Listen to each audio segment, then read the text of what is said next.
Hi, good evening, everyone. The time is now 6:03. The Board of Education will now reconvene in open session. Roll call. Mr. Hollinshead, Present. Mr. Lara is absent. Ms. Cabral, Present. Mrs. Cordero, Present. Mr. Valencia. Present. Uh, Item A, report from closed session. For items A, B, C, and D, information was shared. Item B, introduction of interpreters. Tonight's interpreters are Benito Flores and Susana Pineda. Greeting and support this evening is provided by Benji Alfaro. Item C, Pledge of Allegiance. Do we have a student leader who would like to lead us in the Pledge of Allegiance this evening?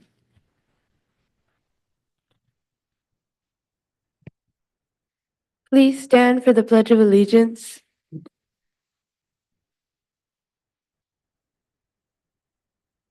I pledge allegiance to the flag of the United States of America and to the republic for which it stands, one nation, under God, indivisible, with liberty and justice for all. Thank you very much. Great job. Item D, Student Leader Advisory Team, Ms. Danley.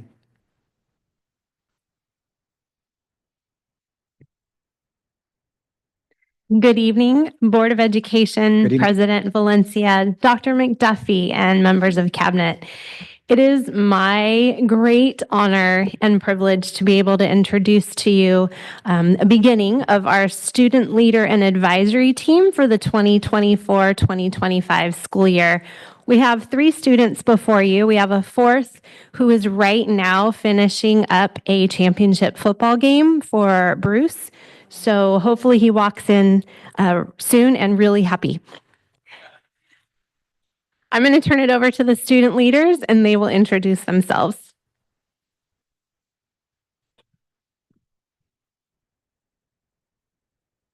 Hello, my name is Viridiana Ortiz. I'm an 8th grader at Arianes Junior High. And one thing I would like to share about myself is that I've been doing ballet at Everybody Can Dance Studio since I was 3 years old. And this year I'll be the lead role in our upcoming performance.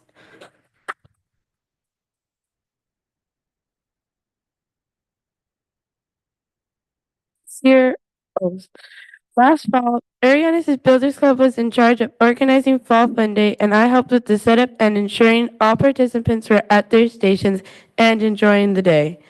The biggest challenge I faced during Fall Fun Day was that I had to act like the president of the club, even though I was not.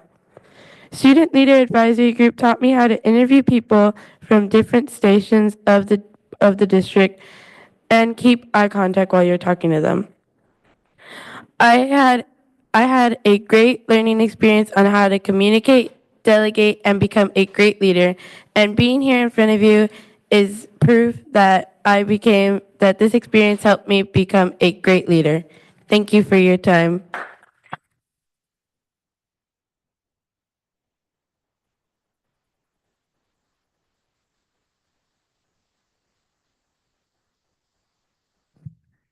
Good evening. My name is Ruby Gomez Castañeda, and I'm an 8th grader at El Camino Junior High. One class I have at El Camino is WEB. WEB stands for Where Everyone Belongs, and it's a leadership class. In WEB, we do many projects and events involving our school. Since we do many projects and events, we have to collaborate with everyone in the class, which sometimes can be really hard because you don't really know the people. But since I've been collaborating with everyone, it's helped me be more extroverted all around school campus. For example, when we have spirit days, WEB students have to try and participate in all dress-up days to try to encourage others to participate and have school spirit. WEB showed me how to be a better leader so I can encourage others to do the same. When we went to Cal Poly, we met many people that were also school leaders on their campus. So I learned that it's better to start being a leader earlier rather than later. Thank you for your time. Have a good rest of your evening.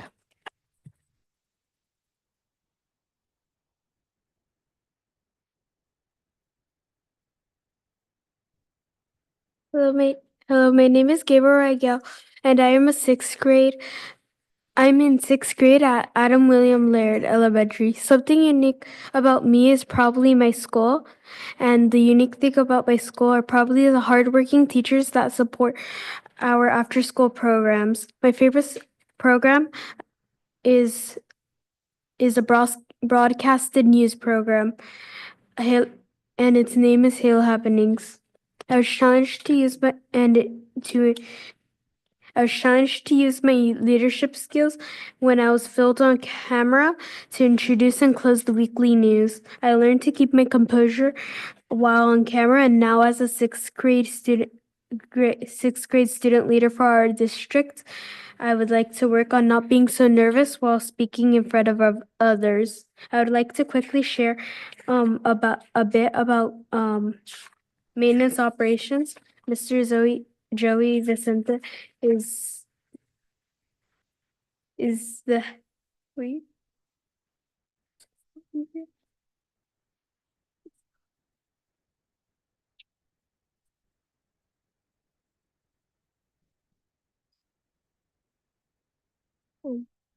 The head of maintenance operations and wants to make school so better place for students, and now he's doing that with his team.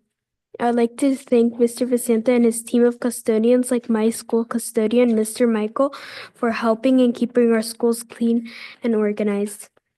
Thank you for your time and attention.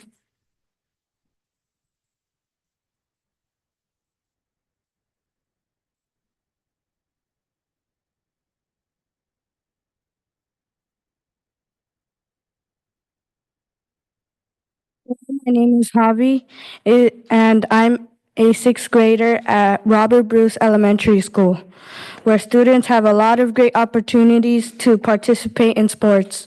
Sports are important because they teach you how to be a leader. Because a little fun fact about me is that I love cooking, especially pancakes. I love making pancakes for my family on the weekends because my family watches as I improve my cooking skills. A time when I took on a leadership role was when I was 10 years old and I joined a track team named the Peregrines in Arroyo Grande. I was the relay leader during a relay race. It was a 4x400 relay race, which meant that 4 people, one at a time, ran a full loop around the track.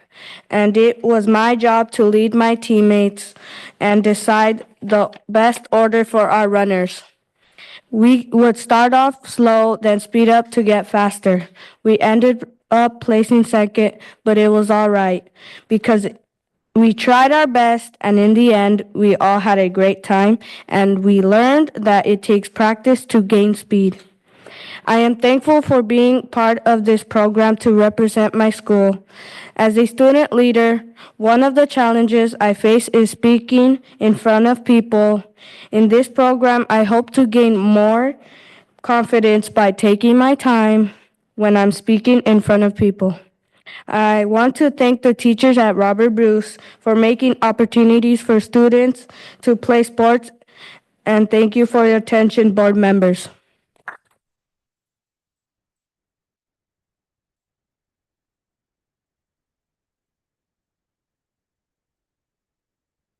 Are there any questions or comments from the board? Mrs. Cordero? I would just like to say that this is I think the first group this year, right, Ms. Stanley? You all did exceptionally well, expressing yourselves, speaking slowly, and enunciating your words and conveying what your thoughts were. You truly seem to be far more experienced at public speaking than any of you would let on. So if your confidence continues to grow from here, watch out, world. You're going someplace. And I especially liked starting young to develop your leadership skills. that is such a mature way of recognizing the opportunity that you have at this point. And believe me, I have been speaking in front of students and adults for many, many, many years. And the nervousness doesn't ever entirely go away. But when you can control it and nobody can tell that you're nervous, that's when you know you've got it. So you all did a really terrific job, and I am very hopeful that you will learn a lot over the course of this year and be able to move forward with what you have learned in a very constructive way. So thank you for your efforts.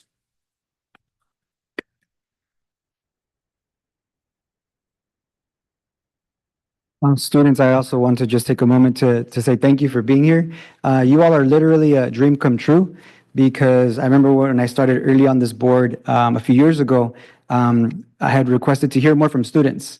We hear a lot from the adults, we hear a lot from teachers and from our staff and from our families, and I really appreciate hearing from them, but you're often a key piece that's missing when we're making these decisions. And so I really appreciate you. We really value everything you have to say. And I wanted to share some of the things that I picked up that I really appreciated hearing from you.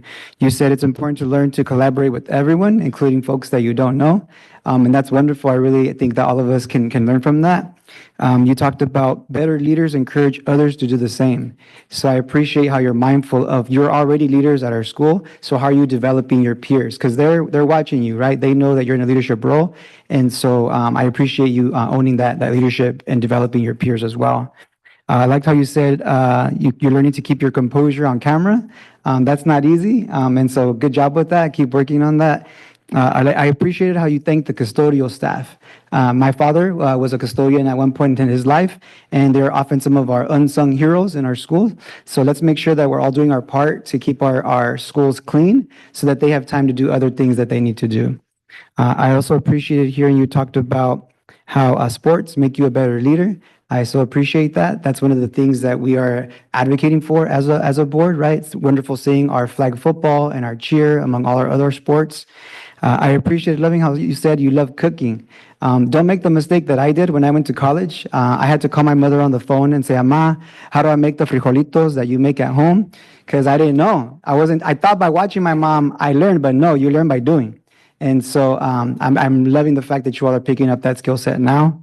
I also appreciated you saying that you tried your best and you had a great time. So learning how to win with grace, learning how to lose with grace, such a great skill set. I can't thank our staff enough for preparing these young people to continue to kick butt for our community. So big round of applause for them as well. And let's take a picture with the board as well as with the families and the staff.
I had to check with them to see if their team won or lost because I saw Bruce play yesterday. So, no, they lost tonight. But he did a great job in spite of probably feeling very defeated. All right, thank you so much. We are now at item 8, public comment period, open session. The public comments are intended for members of the public to address the Board of Education on items involving the school district. Such testimony shall be limited to 3 minutes each, 450 words per person subject, and 15 minutes total for each topic. If an answer to a specific question is requested, the board president will, if appropriate, direct administration to respond in writing. Just as a reminder to all speakers and presenters to be mindful when speaking at the podium and not speak too quickly so that our interpreters can increase accuracy and keep pace with our Spanish and Mixtec speaking audience. Do we have any non-agenda public comments this evening, Dr. McDuffie? Yes, we do. We'll start with Kate Mitchell.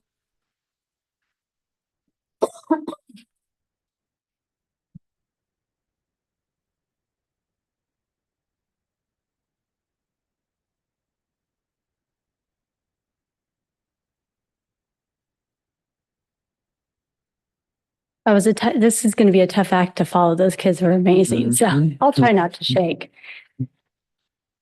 Good evening. My name is Kate Mitchell, and I'm an instructional coach at Sanchez Elementary School. I'm here tonight not as a teacher, but as a parent of 2 autistic boys who both began their educational careers in an inclusion model in the Orchid School District about 15 years ago. One was very successful and the other was not. When my oldest son, Gage, started in the inclusion model at Joe Nightingale in kindergarten, he struggled the first year to understand what it meant to be a student and the behavioral expectations. However, with the support of the special ed team, he made some good improvements and ultimately was very successful, remaining there until he moved on to junior high. So, of course, when my second son, Reese, was also diagnosed with autism, I wanted him in that same incredible program. The IEP team felt he lacked the skills he needed to succeed there, but I wouldn't accept that. And you know what? They were right. Over the next 3 years, it was horrible. He frequently had tantrums, kicking, hitting, screaming, crying, ripping up papers, and breaking crayons. Little to no learning was happening for him. They often asked me to consider a more appropriate placement, but I was stubborn and continued to say he just needs more time. Finally, I conceded, and we moved him in 3rd grade to a self-contained class at Patterson Elementary School. The change was remarkable. With only 10 students in the class and a slower academic pacing, he was more relaxed, not overstimulated, and was learning. He also finally had his very first friend ever. He flourished. If I could go back, I would have moved him after that very first year. What I see throughout our district concerns me. I see students who are not currently ready to be in an inclusion model, but who are being placed there anyway. These children are struggling, and so are the resource teachers who are finding it nearly impossible to meet the instructional minutes of the students who are thriving in the inclusion model. So I'm here tonight to ask you to re-examine the Santa Maria Bonita School District inclusion model and ask yourselves whether it truly serves all students equally. From my perspective, it does not. Remember, the least restrictive environment, which I'm absolutely a proponent of, is not always the same for every child. Thank you very much. Thank you for listening.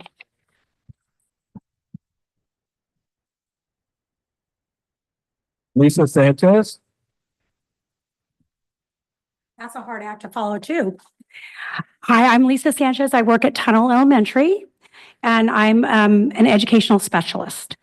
Inclusion is based on the belief that students of all abilities have the right to an education that is meaningful and appropriate and equivalent to that of their peers. As an educational specialist, I have 3 grade levels, TKK1, to support. For the majority of my students, inclusion is going really well. Most of my students are thriving in general education with the correct support and accommodations. Students are growing socially with their peers and are becoming stronger communicators. But what about the 2 or 3 students who are being placed in general education classrooms who need more services? These students deserve an education that fits their needs, not a program to fit into. As an educational specialist, I have more than 20 students on my caseload, and this is not reasonable considering the vast needs of our students and no classroom to provide service in. Currently, I have a student who is receiving more than 50% of his school day in a special education setting. 1 teacher, myself, and 2 aides. This is 2 hours of direct service. Behaviors such as headbutting, kicking, pulling out hair are occurring daily with a student. Is this a safe work and learning environment for my students and for the staff? Is the student receiving educational benefit? This becomes the most restrictive placement for the student, definitely not inclusive. Please consider providing a Get Ready program at every school site. As TK and K students with IEPs enroll and the team is able to observe these students with higher needs, students can be provided a resource class for part of their day. They would learn with a small group of peers how to grow in their capacity for being a student, adapting to the noise level, visual stimuli, raising their hand, differentiated seating, waiting for their turn. So those are just some of the things that they would learn. Some students who have higher needs may need an alternate program for a period of time. The extensive support needs programs are only available at a few sites. We're being told not that we are bringing the services to the site for specific students. And this puts a lot of pressure on the educational specialist to provide these extra services with this overflowing caseload. The IEP team should be able to recommend a change of placement, not be told they can't move students to different sites. This predetermination for a student is not legal. Their program can be a more restrictive education versus the least restrictive. If our goal is to do inclusion well, every educational specialist must have only 2 grade levels, just like Joe Nightingale and Orchid. This would allow myself and my aide to do the ability to support our students rather than running in and out of classrooms and providing triage. Thank you for your time and your thoughtful consideration. Kathy Davis? Kathy Davis?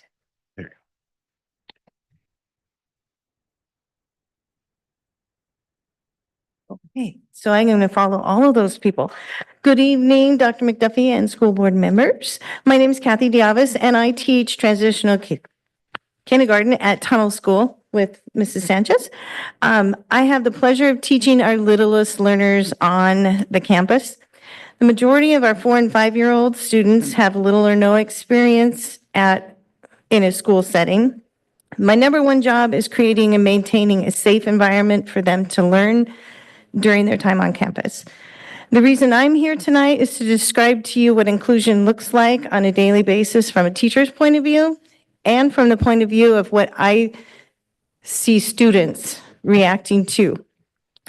Our students in inclusion are not a one-size-fits-all cookie-cutter humans. Teachers are armed with a tool bag of behavior strategies and classroom routines that keep order in the classroom. In the past, the special education classes at Tunnel School were self-contained classrooms where students were safe and protected, yet part of the school community. Students had the opportunity to be mainstreamed into grade level classrooms with support from a special education teacher or trained professional special education instructional assistants. They were part of a large classroom for an increment part of the day appropriate for their situation. Their grade level materials drove the instruction with proper supports in place that were considered within the term of their IEP.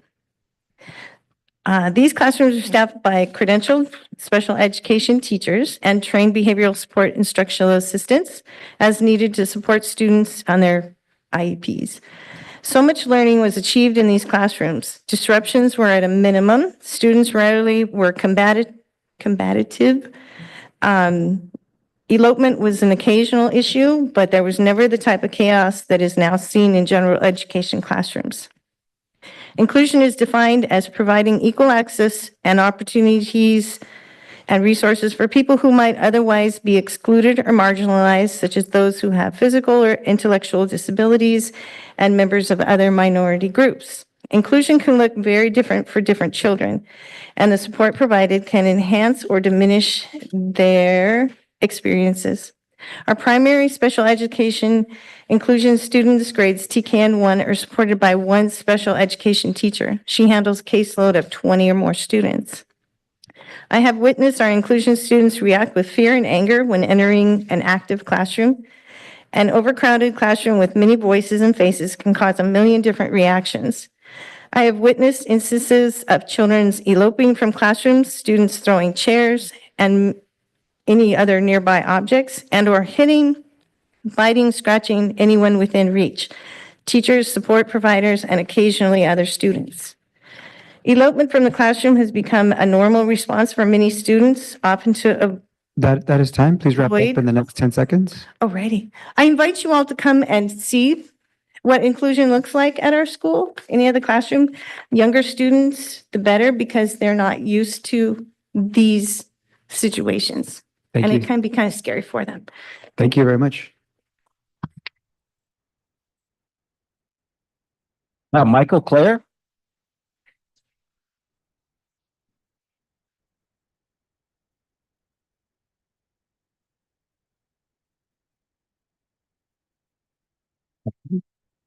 My name is Michael Clare. I teach physical education at Fairlawn Elementary School.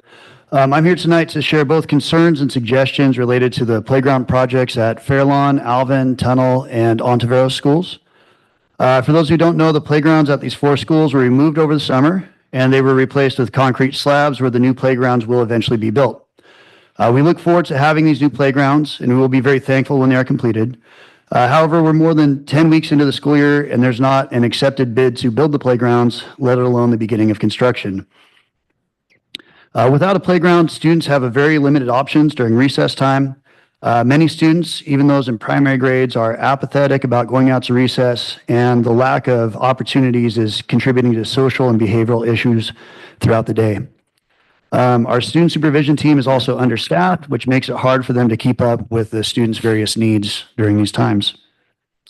It probably goes without saying, but recess is a hook for a lot of students to go to school. It gets them looking forward to going each day, and a safe and existent playground is a cornerstone of this allure. The playground is also a place of great physical and social learning and development, whether it's how to swing, how to cross the overhead bars, how to take turns, or how to take appropriate risks. These are all things that are often learned on the playground at school. I'm not here to point fingers or to criticize, and if I understand the situation correctly, most of the project's delays have been beyond the control of anyone in this room. What I'm here to do is ask for help for the sake of the kids and to stress the urgency of this situation. While we wait for the construction of our playgrounds, additional resources and actions at our site could help as stopgap solutions. Some possible solutions could include cleaning the concrete dust off of the slab so they're safe to play on, bringing in portable basketball goals where the playground will go, painting out several four-square courts on that same slab, bringing in school quality big wheel tricycles for the younger K through 2 students, an oval track around the perimeter of the slab for those tricycles, additional recessing equipment such as jump ropes, hula hoops, playground balls, and the like.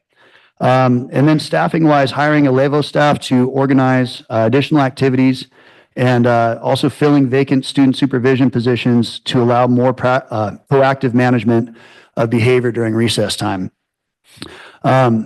Equity and student-centered decision-making are central themes in our district strategic plan, and I wholeheartedly agree with them.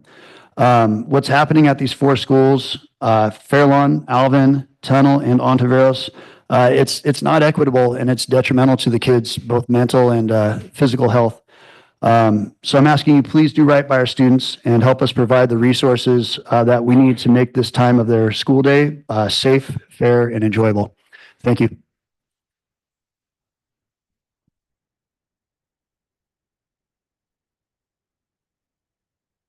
Lee Whitford.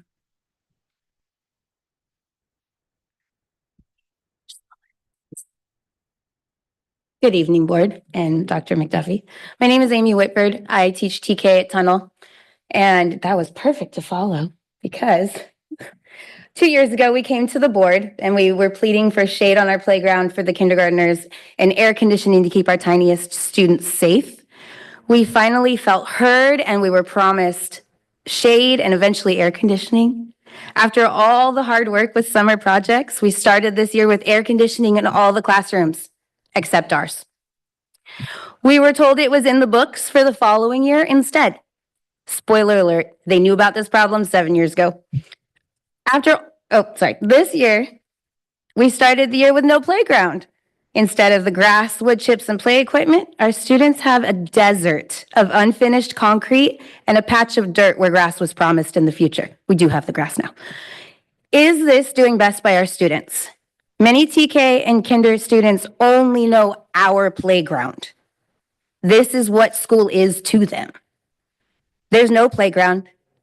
We have blinding, dangerous, unfinished concrete because the concrete is gritting off as the kids are walking on it. As educators, we are entrusted with the youngest students in TK. An enormous amount of my day is spent keeping my students safe from the environment the district has provided. I simply ask that the empty promises be fulfilled. Tunnel is at the bottom of the alphabet and typically is forgotten. Are the students at Libin receiving the same education as those at Tunnel? Is it equitable? I invite you to visit the playgrounds of the older schools, the schools that did not get their updates in time because the crown jewel of the district went over budget. I invite you to experience the playground from our students' perspectives and see what they see. Thank you. So we have a pre-recorded video from Kayla Ailman. I always feel like I'm saying her last name incorrectly. Ailman. Sounds the same. This evening, I'd like to talk about collaboration and support within the physical education classes. I'm Kayla Ailman, and I am a teacher at Taylor. I teach 1st through 3rd physical education and co-teach kinder and TK. Our big question is really, how do we meet students' needs? Are we even able to do that within the PE environment? We teach over 400 students a day. We often have very large class sizes, and this can be a big challenge for students with special needs, and it can be a challenge meeting each student's needs. So we are doing a few things really well. We do have adapted PE for students who need help with physical development. We have one-on-one para-educators at most sites. We do have clustered school sites that focus their efforts on the moderate to severe students. And I know of busing that's available for most students that need it. What we really need help with is collaboration. This came up from a conversation with our PE PLC time with one of the district school psychologists and other specialists. We verbalized the discrepancy between what we know of PE and how to make that effective and our lack of knowledge in specific ideas for students with special education. We just named some opportunities that would be really helpful with collaborating with special education teachers, resource teachers, and other specialists in the district. We noticed that there's a concern with limited understanding of what PE teachers actually do and what we can provide. And that can limit some feedback of what might be really helpful for us to learn and to make our classes even more inclusive and even more incredible. So how do we meet the needs of all students? We'd really love site support to create PLC collaboration time between general education and specialized teachers so that we can support the needs of students with special needs. We'd also love demo lessons, co-teaching, or other opportunities to learn how to speak well of and include students with special needs for amongst our staff and to model for our students. So with the board, I'm asking for your help in encouraging school sites to promote collaboration with the specialized teachers. So that's special education, communicating with general education teachers and vice versa, so that we can create effective teaching methods, so that we can establish positive classroom environments for all of our students.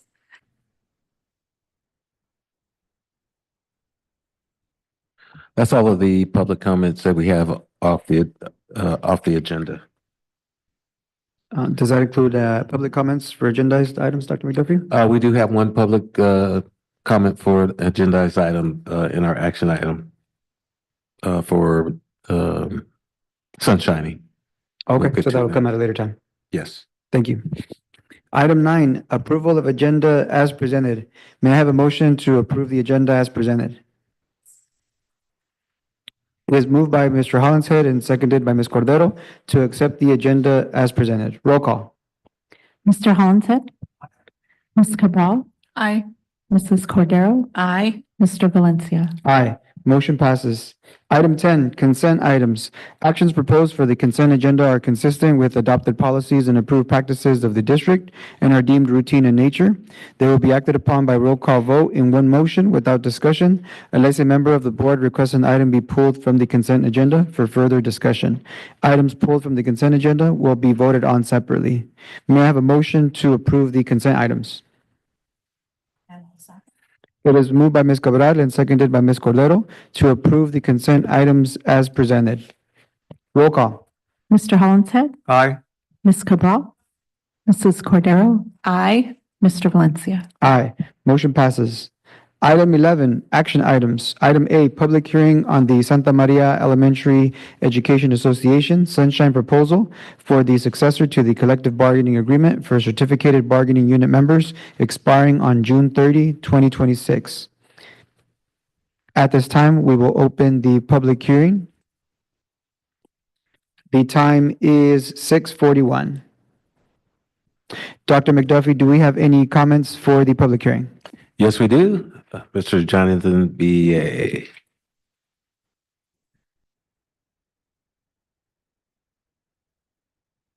I'm sorry. Good evening. My name is Jonathan B.A. I teach second grade at Miller School. I'm also the negotiations chair for SMEA. Thank you. The reason I'm here tonight is to present our articles to reopen in the next bargaining cycle, which is actually next year. Before I do that, though, I'd like to thank the board for supporting the agreement that you just recently adopted at the last board meeting. So it's kind of funny that here I am again 2 weeks later to start the process all over again. But as I said, we're a little bit out in front, more so than we normally would be. So we're bargaining this year for next year, which is an interesting place for us to be. So with that, the articles we'd like to open this year, beyond salary and benefits, are Article 7, safety, and Article 13, class sizes, along with any items covered under a memoranda of understanding or side letter. Further, I'd like to say that it was a nice collaborative effort that we had last cycle, and we are excited at the prospect of continuing that as we go forward in this cycle. Finally, I'd just like to say that we're excited to find out what the district is intending to sunshine to as we head into negotiations tomorrow. So thank you for your time and consideration. Thank you.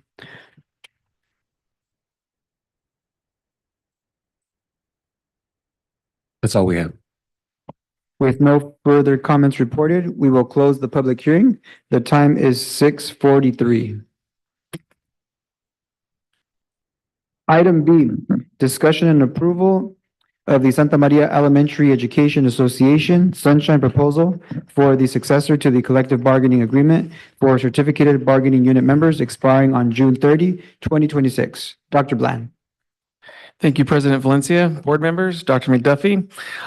Tonight, the Elementary Education Association, CTA, NEA, declares its subjects for bargaining for the 2025-26 year. As prescribed in the collective bargaining agreement, the collective bargaining agreement for certificated bargaining unit members expiring June 30th, 2026. Each party may choose 2 contract articles to reopen for negotiations as well as salary and benefits. Therefore, the association requests to discuss Article 7, safety, Article 13, class size. Article 14, benefits.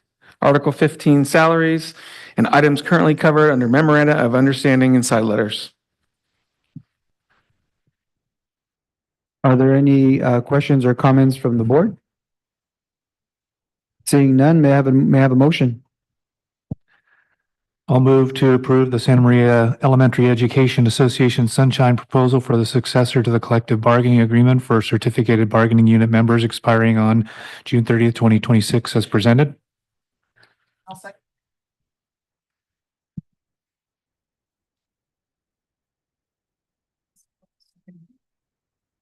It is moved by Mr. Hollinshead and seconded by Ms. Cabral that the Board of Education approve the Santa Maria Elementary Education Association Sunshine proposal for the successor to the collective bargaining agreement for certificated bargaining unit members expiring on June 30, 2026 as presented. Roll call. Mr. Hollinshead, Aye. Ms. Cabral, Aye. Mrs. Cordero, Aye. Mr. Valencia. Aye. Motion passes. Item C, Resolution 2024-07, Native American Heritage Month. Dr. McDuffie. Thank you, President Valencia. If I can find my place. I'll read a quick introduction. November is designated as Native American Heritage Month, a time to honor the rich cultural heritage and enduring contributions of Native American peoples. This month serves as a reminder of the diverse histories, traditions, and perspectives that Indigenous communities bring to our society. By reflecting on their resilience and acknowledging the challenges they have faced, we can work towards fostering greater understanding, respect, and collaboration with Native American nations. The attached resolution 2407, Native American Heritage Month, is presented to the board for your consideration and approval. Thank you very much, Dr. McDuffie. I want to give some credit to Mr. Hollinshead for bringing this land acknowledgement to our awareness. I think it's a wonderful idea, and I appreciate our board for doing it as well. So I'll be reading this resolution on behalf of the board. Before the board considers the adoption of this resolution, we would like to pay our respects and acknowledge the traditional custodians of the land on which this board meeting takes place, the Chumash people. We understand the importance of recognizing this area's rich history and culture, both past and present, as well as the significance of the Native American people's place in the learning activities of the Santa Maria Bonita School District.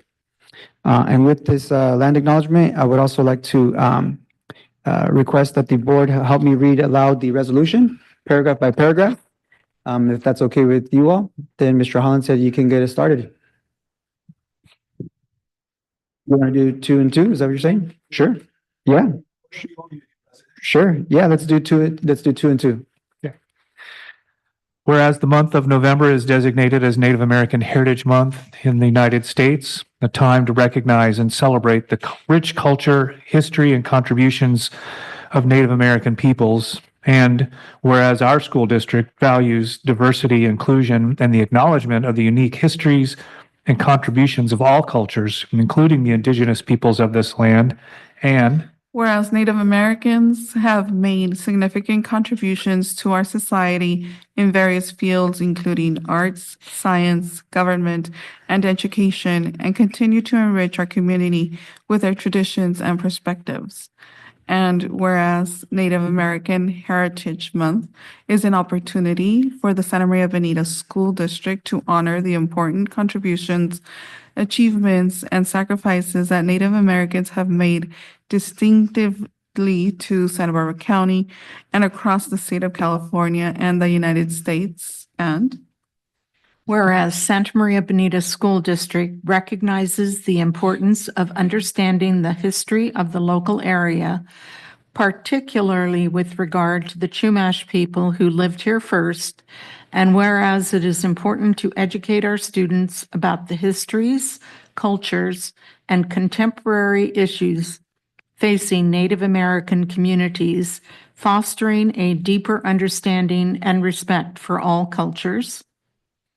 And whereas the Santa Maria Bonita School District celebrates the contributions of Indigenous Americans and urges parents and students to learn more about Native American cultures, both locally and throughout the United States. And whereas the Santa Maria Bonita School District recognizes November as Native American Heritage Month and encourages all schools within the district to engage in educational activities that honor Native American culture and heritage. And therefore, be it resolved that the governing board of the Santa Maria Bonita School District proclaim November 2024 as Native American Heritage Month. All right. Are there any further questions or comments from the board? Seeing none, may I have a motion? I'll move that the Board of Education adopt Resolution 24-07, Native American Heritage Month as presented. No, second. It is moved by Ms. Cordero and seconded by Ms. Cabral that the Board of Education adopt Resolution 24-07, Native American Heritage Month as presented. Roll call. Mr. Hollinshead, Aye. Ms. Cabral, Aye. Mrs. Cordero, Aye. Mr. Valencia. Aye. Motion passes. Item 12, discussion items. Item A, artificial intelligence, AI, in Santa Maria Bonita School District classrooms. Mr. Ricky. Ricky. Good evening, board. Give me just 1 minute as I kind of switch roles from this role to that role. Sure. Thought you were going to split it too. I'm going to do better than that. I'm going to bring Pedro Garcia up here with me to help present this evening. Pedro, come on up.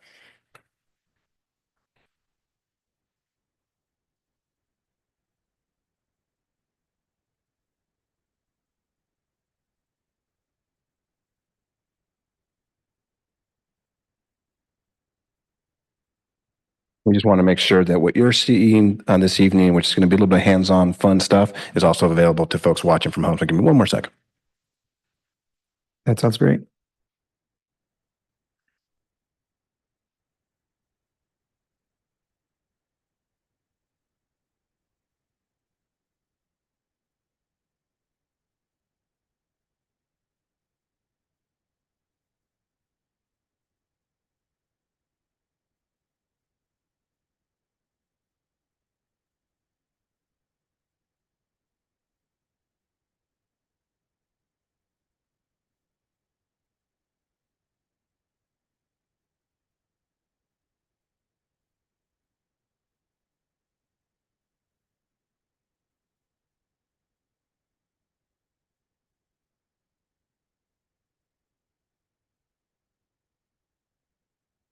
I hope I didn't give any teachers still in the room any flashback of distance learning with all that. Okay, here we go.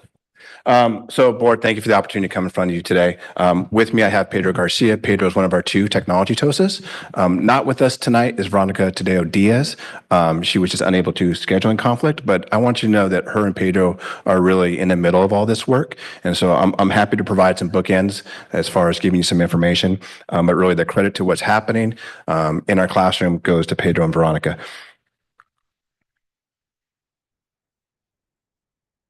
So briefly, we're going to go a little bit into a little overview of what AI is all about, or artificial intelligence, a little history, and then we're going to get, I think, to the most interesting part. If you haven't yet played with AI, a couple of examples of what that actually looks like, and we're going to do some of that live, hopefully, tonight. And then we want to talk about our approach, like what does this look like? I think the young man in seat 4 in the blue blazer said it perfectly, going slow to go fast or something along those lines, is our approach. There are some serious ramifications around this, and the conversations are starting at the federal level, filtering through the state, and all the local school districts like ourselves are trying to figure out how to navigate this best. And so we're going to show you the approach that we're taking at this point. We've provided several learning opportunities for staff who are interested, and we're going to continue to go so. Those are all kind of as volunteer if they have an interest to get into it, and we'll show you where those are in the kind of next steps. So artificial intelligence is the ability of computers and machines to perform tasks that typically require human intelligence. So that's like the big bubble. If we go a little closer, though, there's like several different types of artificial intelligence, and we're going to get into the kind of the interesting change that's happened over the last year.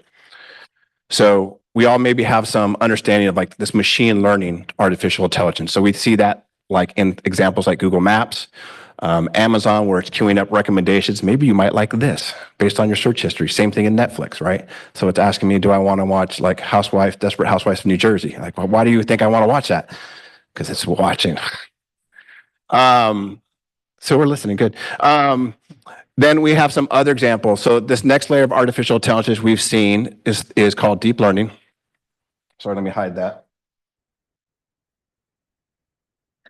And it's a little more complex. And with that, it brings us things like self-driving cars. It brings in recognition on your phone. So it recognizes your face to let you onto your phone, and super cool things like Google Translate, right? And we've seen that for a few years. But the significant changes in the last year is generative. And the big difference with generative is now it's creating its own content. So before it's kind of responding to content. I'm going to go left, I'm going to go right. But now it's kind of making its own decisions as far as actually creating content for the first time. And it's significantly different than what we've seen so far. And so that's what we want to make sure that we're sharing with teachers, as this is a reality. It is out there. So they can start incorporating it into their classroom and have some awareness about it. Timeline, artificial intelligence goes back to at least the 1950s. We can think of things like, the computer that can play chess against a person, the Roomba robot cleaner, that's a big important one. Siri, right? There's lots of different examples. I think if this timeline were to be consistent as far as like the number of things it's highlighting, you'd have to have like another 4 slides for what's happened over the last year, because it's just been exploding. What's happening with this new AI. And it's really exciting, but we need to be like, we need to stop and kind of take measure of this. So this big scary thing, let me hide some things and focus down here for a second. So this graph comes from the U.S. Department of Education, and it's been out for a while. And there's 2 things I want you to kind of focus on. One in the middle, as a school district, of course, we're focused on students and teachers. Like that's our focus, right? If we were an enterprise, we might be looking at how we can monetize this, right? That's not our interest here. It's about student learning. That doesn't change. So even though this is a really cool technology and we're excited about it, and Pedro and I are going to talk fast because we're super excited about this technology, Veronica would talk fast too. We have to remember that for us, it's still about student learning. That hasn't changed. So the outside loop is just reminding, hey, within education, we're focused on student learning. These are other examples of different lenses that we have to consider. So the top one's private and data security, accountability and responsible use, minimizing bias and promote fairness. These all came from the federal government, and those lenses are going to shift and change over time. Like they're not static, right? It's just one way to kind of look at these.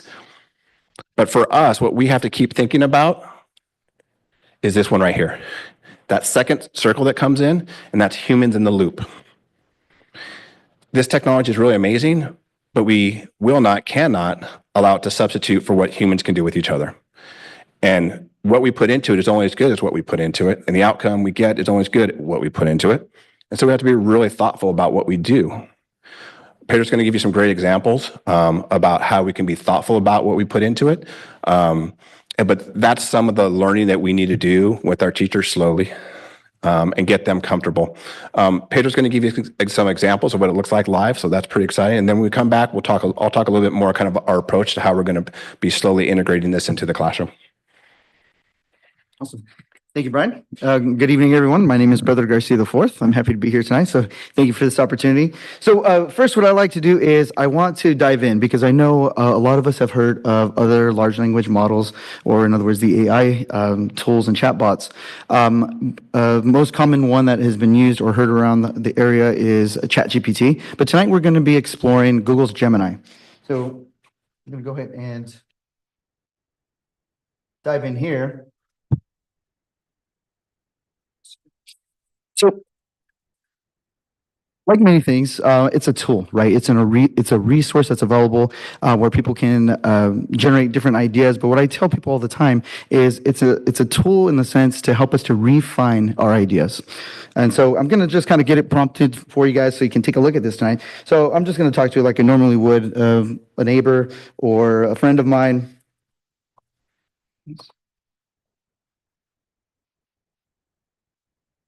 And see how it responds.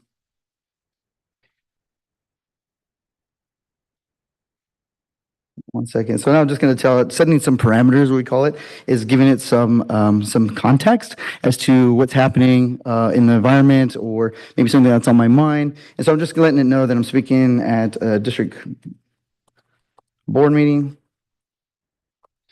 Can you help me showcase your abilities? Oh, typo. Absolutely. Super cool stuff. Okay, so notice how it responds so quickly and rapidly. So what tonight's first example is going to be about is I'm going to need you guys' help to come up with some type of ingredients or something to make dinner for some type of snack or dinner, like I said. So let me go back. Okay, let's see. Help me to create a recipe of some things I have in the fridge.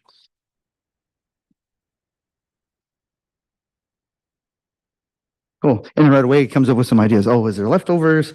Some dairy, produce, kind of just like the basic things. So let's say, hold that thought. BRB. I'm gonna say be right back, right? That's mostly how people talk nowadays with the text message or so forth. And so we'll see, and it picks it right up, and in the sense of they know kind of what the context of that is, that abbreviation. So if I can have you guys help, maybe Dr. McDuffie, if you'd like to go first, sir, if you don't mind. What are you in the mood for? When you move for? What's a leftover you have in the fridge? Like a single ingredient, maybe. Chick-fil-A nuggets or chicken. Okay. Mr. Valencia, single ingredient in your fridge. Romaine lettuce. Cool.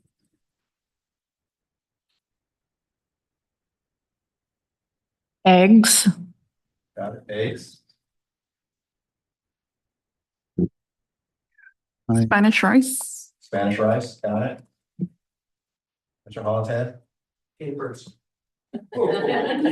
This guy. Also some Spanish rice. I want one more from food Oh, services. yeah. What is it? All right. Thank you. ISO. Okay. Oh, whoops. Let's see. That's incorrect. They just picked up the miso soup, how to cook a miso soup recipe. So we're gonna say, no, that's not it. I would like something with the ingredient or with the leftovers I provided above. There it is. There it is. The well-known leftover Chick-fil-A nugget burger. Spanish rice burrito. Yeah, it sounds pretty interesting. So it throws in a couple things. Leftover Chick-fil-A, the nuggets, Spanish rice, Roman lettuce, eggs, tortillas. Also, too, I kind of want to point this out because I noticed that there is an error there. And that's a great topic point to bring up and to remind ourselves when we're using these type of tools that this is where we have to be mindful of the information that we're putting in, so the input we call it, and see what kind of output we're getting from these AI tools. And so anyway, so that's pretty interesting to see that there in the moment.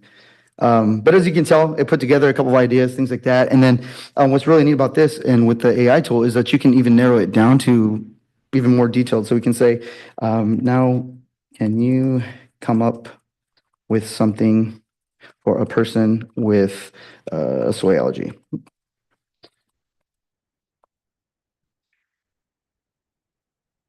My son had a soy allergy once upon a time and he grew out of it. But that was something me and my wife were always conscious of, is trying to figure out what can we make for dinner, what can we get going, things like that. And so if this would have been available, it would have made life a lot easier. But we were able to read the labels and pick that up. And so, yeah, so you can tell that there's some things, preparing the eggs, assemble the bowls, add toppings, and then I can even get as far as what the measurements can be. Can you break this down into measurements, specific measurements? I should put ingredients in there. So say 2 eggs, optional toppings, a quarter avocado, slice 2 tablespoons of salsa, 2 tablespoons of sour cream, and so forth. So that's kind of just like how we can use it in our daily lives, right? And so that's something that is just something to think about in terms of what the AI tool is capable of. What I would like to talk about tonight is, well, that sounds all good and dandy, Pedro. Like that's great, right? But how does this pertain to us in the classroom? What does that look like? And so, what my colleague Veronica and I have done is we were thinking about some things in terms of what are some things that we've experienced when we were during our time in the classroom and things like that. What could help us to not only lesson plan, but to figure out what can possibly be some help into supporting us to come up with maybe some misconceptions, some guided questions, and some sentence stems to help our MLs as they progress their learning throughout the core curriculum. And so what we're going to talk about tonight is just an example of Twig Science. That's our elementary science curriculum that we have. And so what I'm going to do here is I'm going to jump back into Gemini. And what's really cool is that it keeps your history. And so you'll be able to create new chats and new items. So if you never want to forget something you're working on, it'll store that information. So what I'm going to do in here is I'm going to prompt this. You're an experienced teacher. And I'll give you some more background right now. Just type this up here. Strong background in science. Can you come with, or can you generate some misconceptions that second grade students may have when using the Twig science curriculum, California edition. And so what I'm doing here is I'm kind of setting some parameters to look for some specifics to kind of help me narrow down my thinking process, because in the classroom, just speaking from personal experience, I always try to anticipate what kind of questions am I going to come across? Where can I foresee in my lessons as I'm planning? What questions are students going to get, or what will they have? Those misconceptions of like, do they truly understand this? Are they going in the right direction that we're hoping to go in as they're learning, or even when there's opportunities to collaborate with their peers? And so from here, it's gives me some things about like the life science, earth science, things like that, and say, no, this is not correct. No, this is not quite what I was looking for. Focus on the life cycle of a butterfly.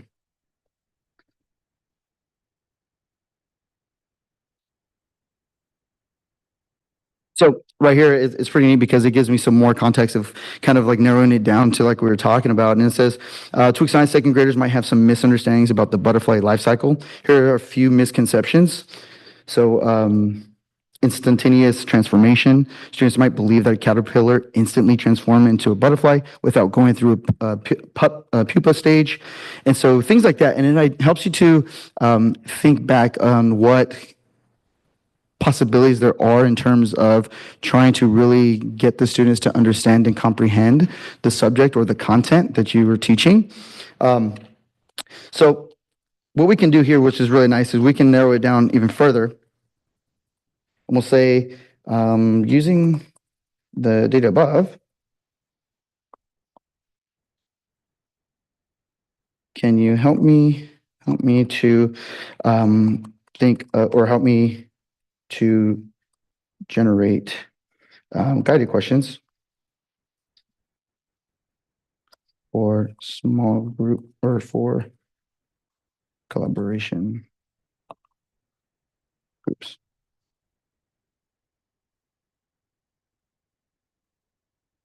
So here's some pretty interesting things here. These are guided questions. So in the terms of that, guided questions, a lot of times when we're in the class, we're trying to figure out, okay, students are on track. They're kind of getting the idea, but not quite there. How can I kind of guide that conversation a little bit more without revealing the answer, right? What we want them to take from it, but putting the power in their hands on their learning. And so as a teacher, I think about, like I said before, my personal experience, I spent countless hours trying to figure out, okay, what can I do to help so and so?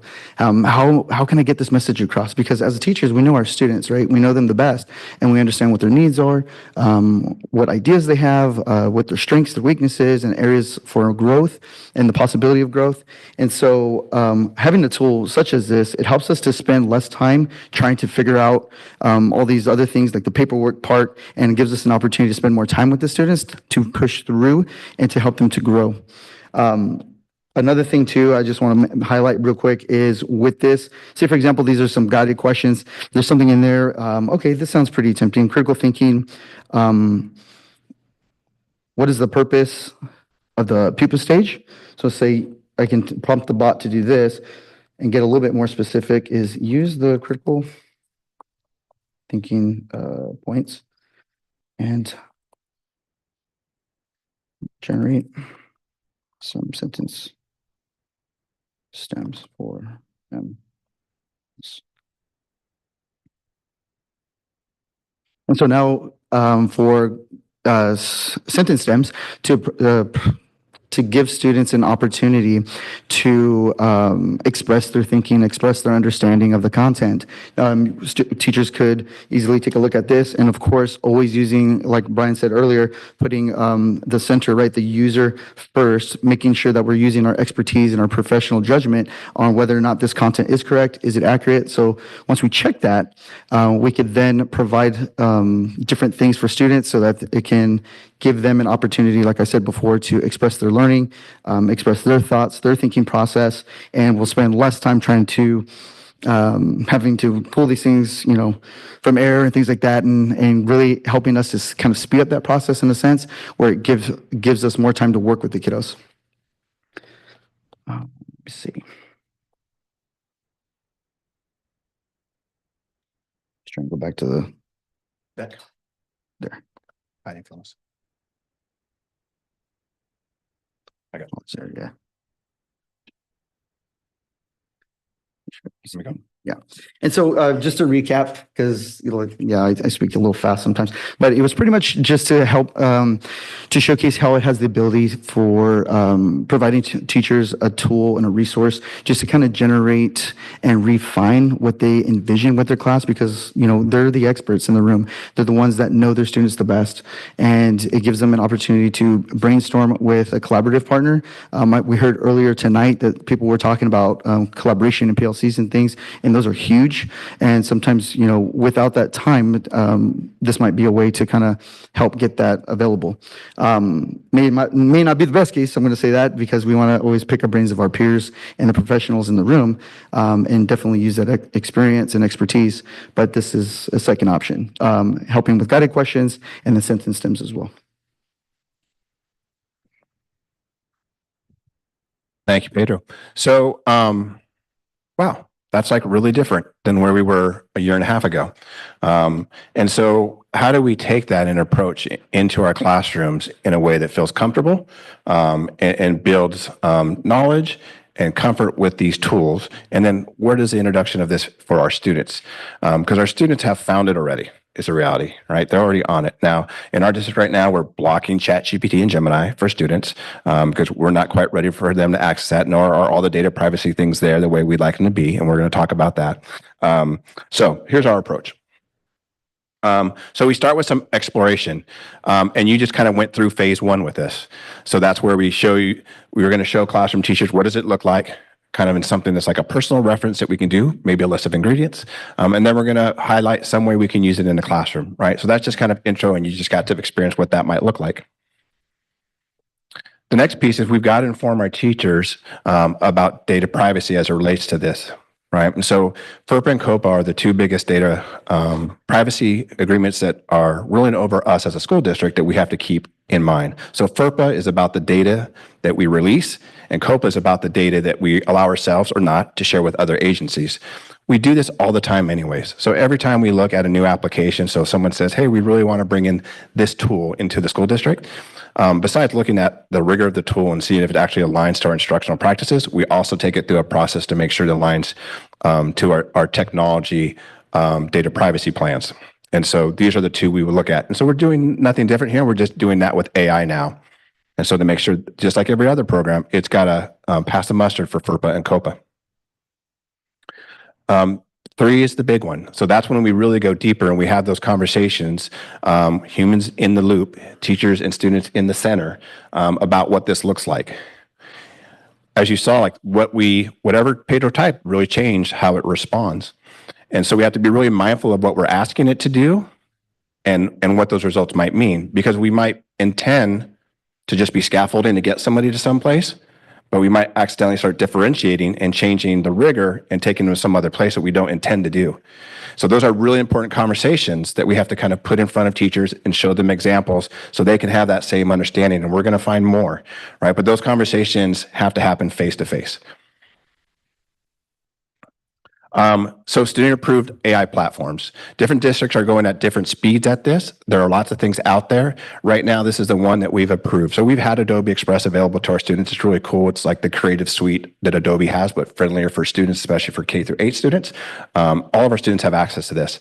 About 6 months ago or so, they added a piece of it where you can generate artwork. The artwork for the fridge? Yes. Yeah.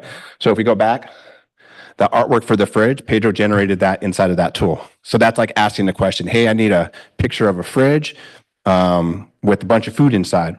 And then just like he continued to prompt it with text, you can continue to say, well, I'd like the background to be a little more blue, and I want something photorealistic, or I need a cartoon type of flavor to it. So all those things, it can continue to adapt as you ask it more questions. So that Adobe Express tool Pedro used is something our students have access to now, and it meets all of our data privacy needs.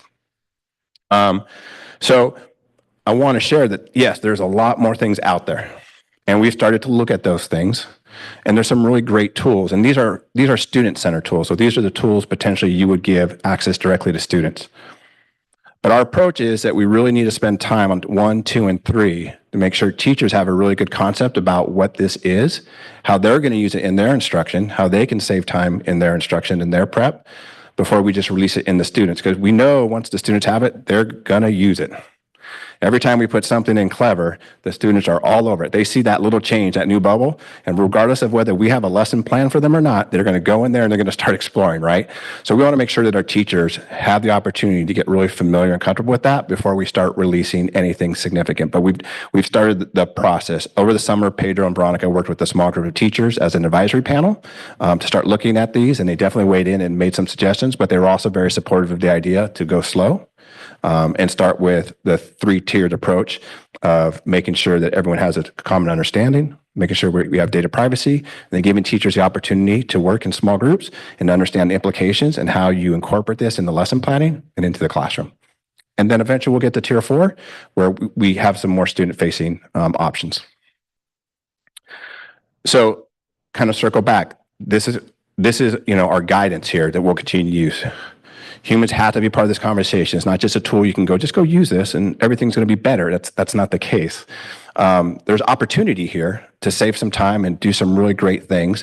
Pedro and Veronica, when they were prepping and I got to kind of just sit in and listen, they're like, oh my gosh, if I would have been able to have this, years ago to do those guided questions that he was talking about, so many hours that they prepped the night before, right, to make sure that they were better prepared for the needs of their students. Still with the same target. This is still the learning objective. It didn't change, but I know questions are going to come up and I'm going to be better prepared because it's going to help me think of some things I may not think that my students have misconceptions. It's going to give me some ideas. I'll be better ready for it tomorrow in less time.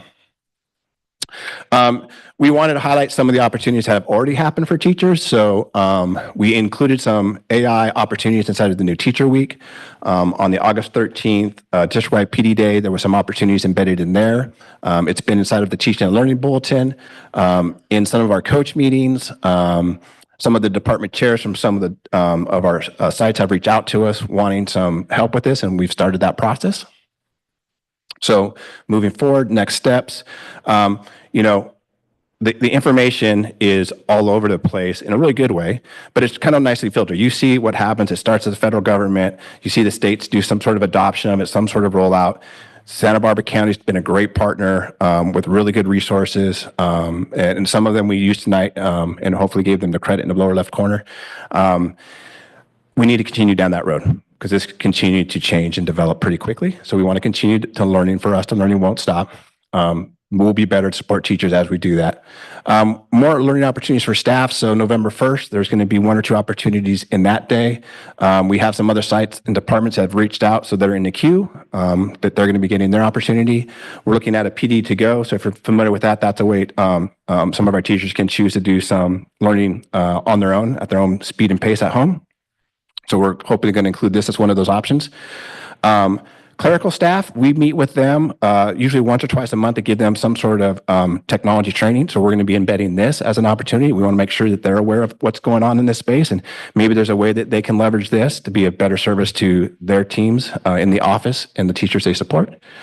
And then families, like a really critical piece. With like any social media or any new technology thing, we want to give opportunities for families to become aware of what's going on here, what our approach is, and things that they can think about, because, you know, we're able to control the environment that our students are on when they're on our Chromebooks and our devices, but many of them have their own devices and they have often less restrictions, right? And that's when the students are going to get into these areas.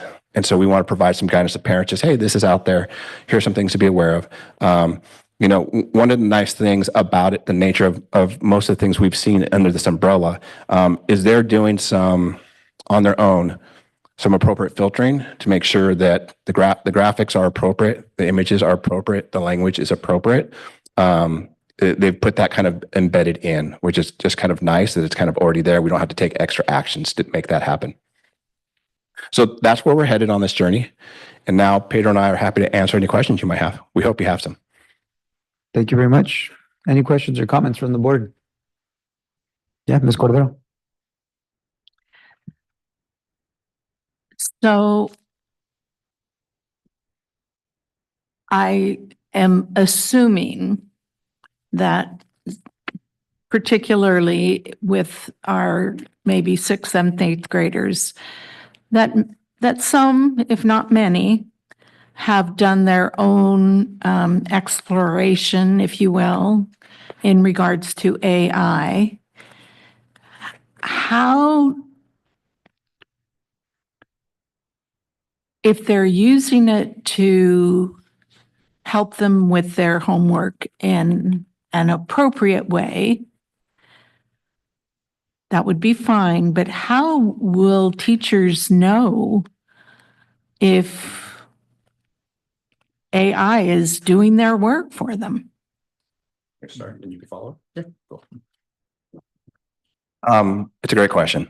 And it's probably the big question, right? And so I think back a little bit, maybe a little bit longer, and I think about that rascally calculator that came out once upon a time, right? It didn't exist before, but then here it is. And oh my goodness, now our kids are never going to learn how to do math, and that was a real concern. I think about the introduction of Google search and when that became like available to our students. And I remember the conversation like, oh my gosh, they're going to search everything and they're never going to learn anything again. It forces tough conversations, and we're going to have some tough conversations through to understand like it's going to look different. We need them to have the skill set. I don't know what the source is, I apologize, but it was on some newsfeed I was looking at the other day, and it was saying in the next 5 years, there are 60,000 jobs that are going to be eliminated because of AI specific. But 87,000 are going to get created for people who know how to use the tool, right? So we got to get them on that side of the wave. And that's always the trick with technology is, you know, some things may go away, but usually other things are being created at the same time.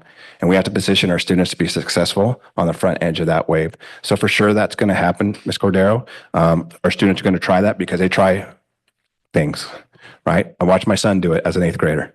But I also know my son's writing. And I can tell what's an original artifact versus something maybe he got a little assistance with. Right. And we can have those conversations. And I would imagine teachers have some of that same sense. And so I'll let Pedro kind of take it from there. Yeah, and so I just want to piggyback on what Brian was talking about, and hopefully this kind of, it may not be the full answer that you're looking for, but ideally what I envision is that with those resources now, because you're absolutely right, ma'am, students have access to these tools outside of school, right, or the environment that we're providing them. However, I think what it's going to do is it's going to transform education in general. I think the way that we assess students now is going to have to evolve. The way that we connect with our students is going to have to evolve. And we're going to have to be ready to help them to take it to the next level, so to speak. And what I mean by that is creating assessments where now it's not just a written component, maybe it's a video, a tutorial explaining exactly the key elements of that essay. Maybe it is, instead of creating a cover page, maybe that's your little introduction video highlighting the key elements of that. What are the textual evidence that you used in your text? Why did you use that? And the student really diving in and taking that ownership piece and taking it to the next level. And then, like Brian mentioned before, I think that's a great example too, is knowing our students on what's an original versus something that's generated. And I think that too, when we assign assessments or even just like exit tickets, whatever it may be, we can use those in a way where students will be in a place where they will have to demonstrate the knowledge, right? And instead of just writing things like that, like I said before, I think just creating alternative assessments and things like that to capture the students' mastery on this skill. Mm-hmm. I'll add one more piece to that. One of the examples we've seen from other school districts is recommendations to have clarity about when AI can be used and not in the classroom. So I think that's really important, is to say, here's this assignment today. This is an AI assignment. I want you to go out and use this tool, right? Free them up. Like, so now it's no longer like the candy I'm not supposed to eat. Like, this is something you can use. And now tomorrow we're going to do it differently, and tomorrow we won't be using AI. So like, you have to kind of also give them opportunities to go into it and practice with it, so it doesn't become kind of like that thing I know I'm not supposed to use, but it's kind of cool if I can get away with it. We're going to use it on some days, and other days we won't, right? And by changing what the assignments are and what the artifacts is that the students have to produce, we can do a better job of making of helping them choose to use original work. Other questions or comments? Yeah, Ms. Cabral? So I guess part of the curriculum would then also be how to teach our students to tell true, real stories from opinion pieces or not real. Love that. So that's a major, piece of digital citizenship, period. Right? Like, so we need our students, one of the goals within digital citizenship is to be able to look at a website, for example, and to be able to say, is this website something that I can trust? What are the elements that make me think I can? Where is its sources? How is it cited? So that's something that we're already doing with students. The layer of artificial intelligence is just one layer on top of that, right? That gives us another opportunity to do it again. But that sort of teaching should be and is, as far as I know, happening in our classrooms. And I'm just going to add to that in what we're talking about here, the importance of our teachers, our staff being comfortable in understanding AI themselves, because many times our personal biases may get in the way of actually empowering ourselves or our students or others to utilize this tool, which is not going to go away. And so I'm excited about the fact that we're not just looking at bringing these tools in for our students to use, and being able to recognize these tools. Teachers are going to need to be familiar and understand those tools and be comfortable with those tools and have those conversations, Ms. Cordero, that you're talking about. How do we know, and how can we tell, and how can we utilize AI? Maybe they will talk to AI to say, how do we have these conversations, right? To better refine that. So I think it's a good way to start, that we're not starting out of the gate with having all these tools available for our students, but being able to bring them in so we can become familiar with them ourselves. Ms. Cordero? I would personally like to know when PD is offered regarding this subject, because if I am curious, I don't know. I'm not comfortable. And so I need to be educated about it as well. So if I can participate to learn, I definitely want to do that. Yep, absolutely. You're not alone. We hear a lot of people talking about it, and then when we get into the specifics, we're finding out most people haven't gone and tried it yet. And so, like, that's really where we have to begin. It's just like, have you tried it yet? Nope. Let me show you how easy it is, because it kind of seems like a far wild off thing. But I hope what you saw with Pedro is like, just kind of pull it up and you start chatting. Right. And it can be that easy of a start. And then when you see other people modeling it, that's what's really important. Pedro showed you a demonstration tonight of voice. So you tell it what voice, right? From what perspective. So if I said, do you know if the Dodgers are in the World Series? It would have to. Yes, they are. That's right. And that's what it would say. And then I said, can you give me and I want you to imagine that you're a baseball announcer on opening night. That's your voice. Boom.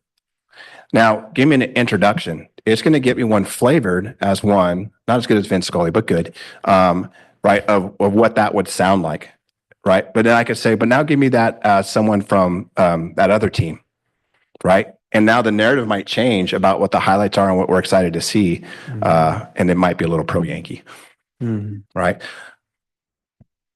So, Ms. Cordero, to your question, we have that list. We'll share the list with the board of the upcoming things. I think the next one is November 1st. It's the next opportunity, but we'll give you the whole list. And we hope any of you who also want to join do. It's super fun. I mean, I'm sitting here thinking, from my past years of teaching and thinking how interesting it would have been, even with young kids, second, third grade, even younger, when they come up with those questions and you stand there and you're like, I never really thought of that. But then you could go to AI and ask the question, and that in and of itself would generate a whole new level of conversation among your students. I mean, I can actually think that would be very meaningful. Yeah, please get in there. Yeah, thank you. In fact, I'd like to share a story. When I first got hired at SMBSD 2 years ago, I was teaching sixth grade at Battles Elementary. And during that time, there was a really great resource on the bulletin. I saw the PD to go and an opportunity for programming and coding. And so, just give you some background real quick. And there was something called a microbit chip where students can code it. So I did the PD to go, did some professional learning there, was able to bring it to the class. And so when I was there in that moment, I was like, man, the kids are getting this. It's amazing. Like, what are the other possibilities? And during that time, ChatGPT had just come out, or I at least had just been introduced to it. And I was like, man, I wonder if this can help me out, because I had always wanted throughout my career, I've always wanted to come up with a PBL project, a project-based learning opportunity for students. And I couldn't wrap my head around what would that look like. I had all these ideas, couldn't figure it out, but I was like, well, let me see what this is all about. And so after a couple of nights, just trying to figure out, okay, how can I do this? How can I do this? I was brainstorming some ideas with the chatbot. And I was able to come up with a PBL project where I was able to help my students and not necessarily lead them. I let them do all that on their own. And I just facilitated this thing. And what I had them do is take their learning that they learned it with code.org and with the microbit, I had them take it to the next level, where during that time we had a local issue with littering and things like that on campus. And so what my sixth graders did was we talked about that issue, because some of them were upset, some of them were part of the student leaders team that Ms. Danley has put together and her team. And they wanted to take it to the next level. Ms. Garcia, how can we help the school? How can we make the school nice again? And so we started talking about those things.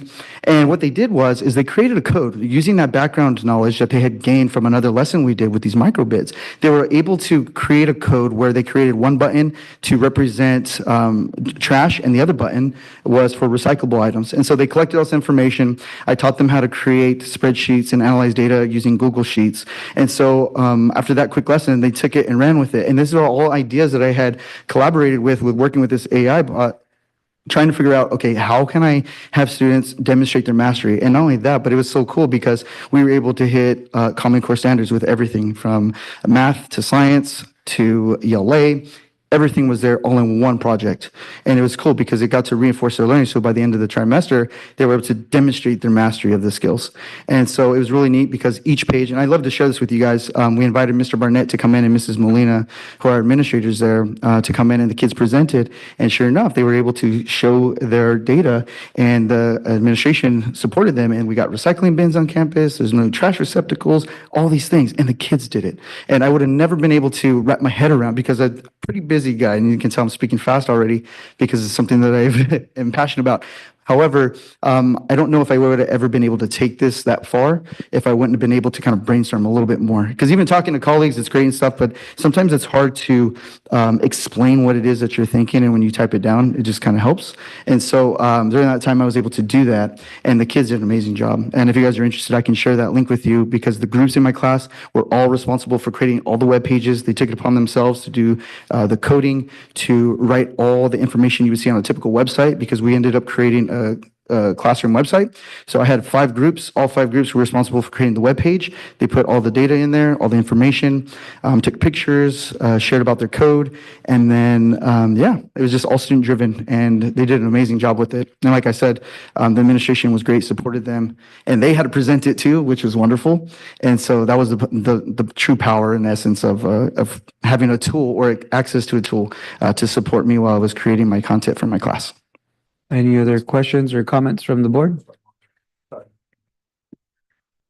All right. I do want to just appreciate that you are extremely mindful of preparing our staff slowly, right, and steadily, and hopefully dispel some of the myths and some of the fear, right, that's out there around this. It's a tool, just like any other tool that you all have been speaking about. So I really appreciate that. And want to continue to hear more of how our staff are responding to that professional development and making sure that we're meeting their needs so that they could apply these concepts with their students successfully. Thank you very much. Appreciate it. Thank you.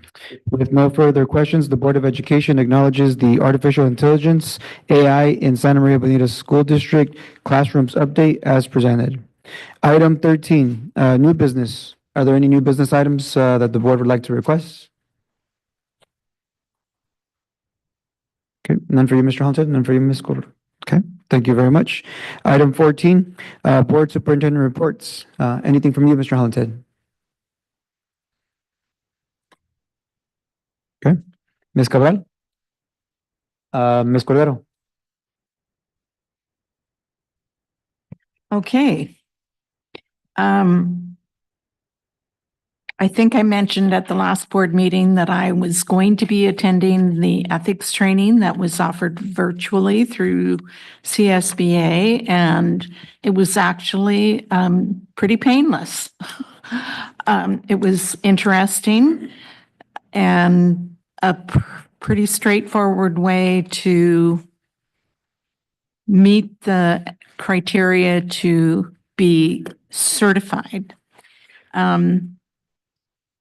I was privileged to be in a group meeting where I think CEO for Dignity Move, who collaborated with the agencies in our community to get Hope Village built, made a presentation, and there was someone there from Good Samaritan that gave some very specific updates about how that program is working with our 94 units that are out here right behind the government center. I just can't even express how fascinating the data is that they collect basically from the people that, choose to come into that program, because it is a choice. And if they participate, they sign a contract. And the stories are just amazing. Things that we take for granted as everyday happenings are totally outside their realm of understanding. So it was very, very interesting. And I'm hoping that our community can continue to support that effort. The one thing, that he said, and also the person from Good Samaritan, when people go into their permanent housing, the units, they're little small units, but they take, of course, their personal possessions and the bedding, not the bed, but the bedding that has been provided, through donations, or initially when they set it up, you could volunteer to go in and provide everything for one unit or whatever. But bedding is something that they are in continuous need of. So, and mostly twin bed, sheets, blanket, cover, pillowcase, that kind of thing. So I'm going to try to spread the word so that nonprofits and some of our local organizations like our Altrusa group can help out with that. I had a great experience. I've not been available to participate a whole lot, to walk some neighborhoods in support of Measure K, and I'm planning to do that again this weekend. So anyone else out there that is willing to help, put your walking shoes on. As mentioned, Dr. McDuffie and President Ricardo and myself attended a very short Orenda workshop that was very interesting. And I guess the most significant piece for me is the premise of Orenda is you can't expect to get different results if you do the same thing, which is a principle that actually I have held for my entire career in teaching. And so I'm looking forward to seeing the data that is produced from their research and looking at, what are things that we can change that can make a big difference. My husband and I attended the annual Black and White Ball, which is the Mexican Ladies Social Club, and any profits from that go to support the Boys and Girls Club, which is another organization that I'm very supportive of. I kind of mentioned asking about the football game because I actually was there yesterday when Robert Bruce played Liberty, and attended today a presentation and I've mentioned the Scholarship Foundation of Santa Barbara numerous times from here, and it was the data that shows how many of our students are going to college and how many that organization alone are able to help with financially is amazing. I mean, one organization, but it can only grow because the need grows as the cost increases. So the organization is going to really try to build a campaign to build awareness of what the opportunities are through the Scholarship Foundation. So just when you see that, think of me. And having been a proponent of that and a participant in the interview process for many of our high school students over the last 15 years. So there are opportunities. They have outreach that goes into all of the high schools. And and I know for many years within our district, we have been promoting, even in elementary school, the idea and opportunities to visit colleges and so forth. So it's there if we build the mentality in our students to want a college education or career training that will allow them to be more financially successful. That's it. Thank you very much. As far as my report, I had the pleasure of attending the Arinda training with Dr. McDuffie and with Ms. Cordero. And as a teacher, I appreciate it when I get the opportunity to learn kind of a new approach or of a different approach, especially because in education, we're sometimes used to the flavor of the month, where something comes in, this new program, this new initiative, and that's hardly in my experience, very acceptable to most educators, right? Because it's something that we're just going to see as moving along. But something that I do appreciate as a teacher myself is the approach that Arinda's taking, which is interviewing our staff, interviewing our students, right? Really taking an approach from somebody who is not necessarily within our system to give us some feedback around where we're at. And so I'm excited about that prospect because I know that the educators and the staff in our system want to improve what we have. But we also know, I always get the expression mixed up, maybe you all can help me, but how does it go that systems are designed to get the results that they're getting or something like that? Do you all remember the catchphrase, if you will?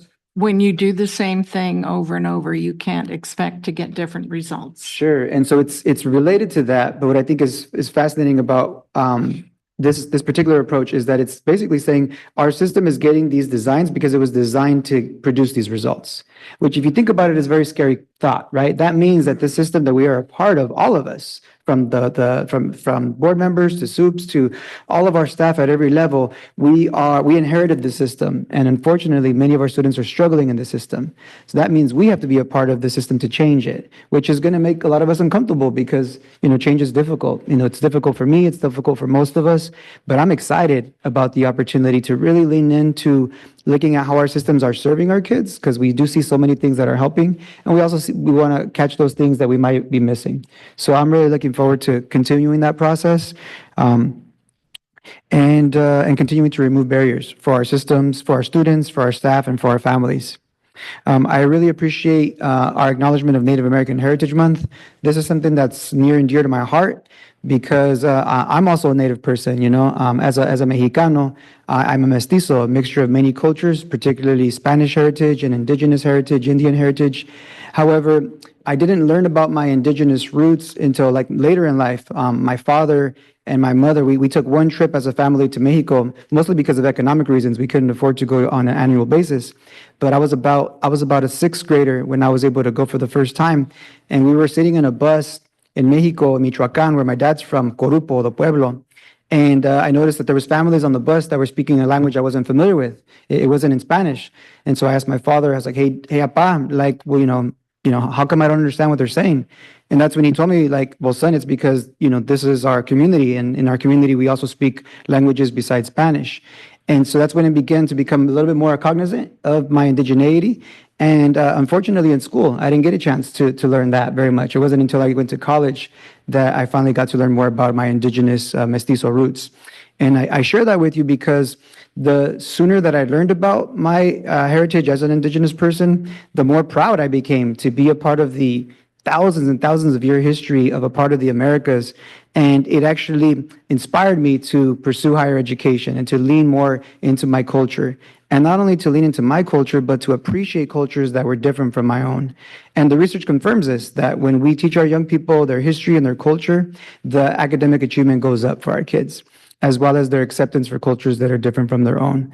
And so I really appreciate, what the board is doing, right, to bring our awareness, right, resolutions, and including the land acknowledgement.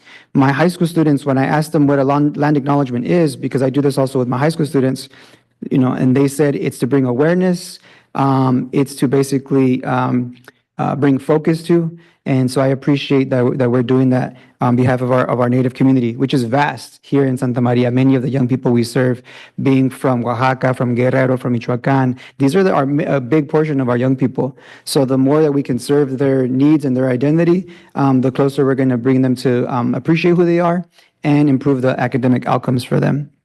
Also, this time is Dia de los Muertos time, which is another indigenous tradition that's over 1,000 years old. So I want to continue to encourage our staff to incorporate these wonderful traditions in our schools because it acknowledges our families, it acknowledges our ancestors and our heritage, and they're just wonderful opportunities for us to continue to honor our students. I also wanted to thank Taylor Elementary, which I believe are the folks responsible for this mural that's sitting right here on the dais. And it's a wonderful example of honoring the diverse Latino leaders in our community. And so I want to learn what is it that our schools are doing honoring Latino Heritage Month, honoring Native American Heritage Month. So I would appreciate some information on that. And then I want to also take a moment to say, please come out and support Measure J. My understanding is that as a board, we cannot speak on Measure K very much, is my understanding. So I will speak to supporting the high school bond measure, Measure J. Again, it's so essential that we invest in the infrastructure of our students and of our schools. And the state of California will actually match funds, right? When we, as the community of Santa Maria, invest in bond measures to improve our schools, to improve our classrooms, to build a new school also. So I want to encourage all of our community to come out and support for that. And that concludes my board comments. Don't forget Proposition 2. We can advocate. That's the statewide school excellent. bond as well. Excellent. Very good. So yeah, we don't want to leave that one out. Awesome. That's great. Thank you for that important reminder. And that concludes my comments. Thank you so much. All right, thank you. Good evening, Board, President Valencia, everyone here who I see people falling off to sleep in the audience. First of all, I just want to say one of my idols, or I don't know if he was an idol, he was someone I looked up to, Fernando Valenzuela from the Los Angeles Dodgers, died age 63 today. We know that the Dodgers is one of the best organizations and had one of the best pitchers that I ever saw pitch, Fernando Valenzuela. So you were talking about systems, and my saying is talks about the achievement gap, and I always say, how can a system that created the achievement gap be the same system to close the gap that we're always trying to do? And so it's not only continuous improvement we want to look for, but we want to look for continuous creation as we go through this work. Sometimes we're very static with the system, and that takes hold of this we're a human organization made up of many individuals, and sometimes we allow the system, as we call it, to become a barrier. Tomorrow, I'm sorry, I just kind of went. I'm actually going way off, but I wanted to recognize one of our newer members to our SMBSD family. He's sitting out in the back there. I'd like you to stand up. He is the Director of Special Education, Armando Uribe. Give you the opportunity to just say hello. He has an inspirational story, and I appreciate him being here as we talk about special education and filling the gaps in our special education department. He is the right person to do that. And so I want to thank you, Armando, for accepting this position, for being here, and welcome. Welcome to the family. You're welcome.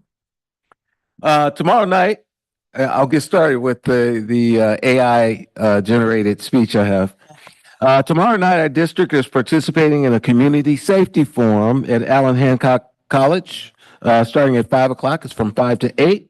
The event is designed to help families and children be more protected, safe. It's a collaborative effort with our Santa Maria Police Department to inform our families with information and education and resources in protecting the children of Santa Maria Bonita and Santa Maria community as a whole. Last week, we went to the Orinda Leadership Board fall retreat. The conference was attended by other school districts and really an opportunity not just to talk about what they did or what they do for us, but also the opportunity to learn from other districts that are also involved in this work. Orinda is currently completing a baseline study for all of our schools and looking at systems that are optimal for our students that are that we should celebrate, and also systems that may be unintentionally unintentional barriers for our students in achieving in student achievement. I'm the one that's tired. They will have a report ready for us sometime in January, I believe. And so once we receive that, we'll be communicating it to the entire community, what the study reveals. From this, we'll look at next steps to our journey that ends with really our mission, right? Students discovering their purpose and passion, exercising self-determination, and developing the skills to reach their maximum potential. Tomorrow at El Camino Junior High School, there's going to be a jogathon. My feet are not the best, and my knees, so I won't be participating in the jogathon. I might walkathon there, but it's going to be a great event. I was there at lunchtime, hanging out with some of the teachers in the teacher lounge, and had some really great conversation with them. So if you can make it out to El Camino tomorrow, some of you I know will be able to make it. They have a jogathon. Flag football. Sorry. I have two. Oh, that's okay. Flag football championship games will be held Friday at 4:45 at Santa Maria High School. Maggie, help me out. Who are the two teams in the championship? Sanchez and Onaveros. If you can make it, please be there. It's going to be a great time.